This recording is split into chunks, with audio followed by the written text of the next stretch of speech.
వేరే ఏ కష్టాలు లేవు. కేవలం ఈ మంగ్లీ ఫేస్ వాల్యూ నమ్మి మైక్రో ఫైనాన్స్‌లో పెట్టుబడి పెట్టి 10 మంది దాకా చనిపోయారు. ఒక పర్సన్ మొన్నే గుండెపోటు వచ్చింది. అతను అప్పులు వాళ్ళ ఇంటికొచ్చి అడుగుతుంటే స్ట్రెస్ భరించలేక గుండెపోటుతో చనిపోయాడు. ఈ చావులకి సమాధానం ఎవరు చెప్తారు? తాండాలో ప్రతిరోజు ఒక చావు డప్పు మోగుతుంది. ఆ తాండాలోకి వెళ్ళి నుంచోలేదా? అంత ధైర్యం లేదా మంగ్లీకి? వాళ్ళ బ్రదర్ శివ చౌహాన్ అకౌంట్‌కి హిమావత్ మధు అకౌంట్ నుంచి డబ్బులు వచ్చినాయంటే దట్ మీన్స్ వాట్?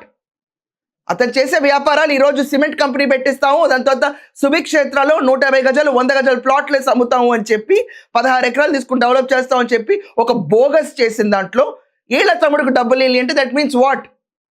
ఇదంతా కాకుండా శివ చౌహాన్ కూర్చుని ప్రెస్ మీట్ పెట్టి అర్ధరాత్రి దిగిన ఫోటో, తెల్లవారుజామున దిగిన ఫోటో అంటే నమ్మడానికి జనాలు పిచ్చోళ్ళ?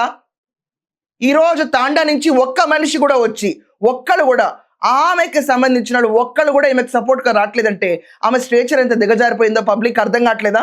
సో ఈ రోజు బయటపడిన విషయం, పోలీస్ ఇన్వెస్టిగేషన్ లో బయటపడిన విషయం, హిమావత్ మధు అకౌంట్ నుంచి శివ చౌహాన్ అకౌంట్ కి 3 సార్లుగా డబ్బులు వెళ్ళి ఇమీడియట్ గా విత్డ్రా చేశారు.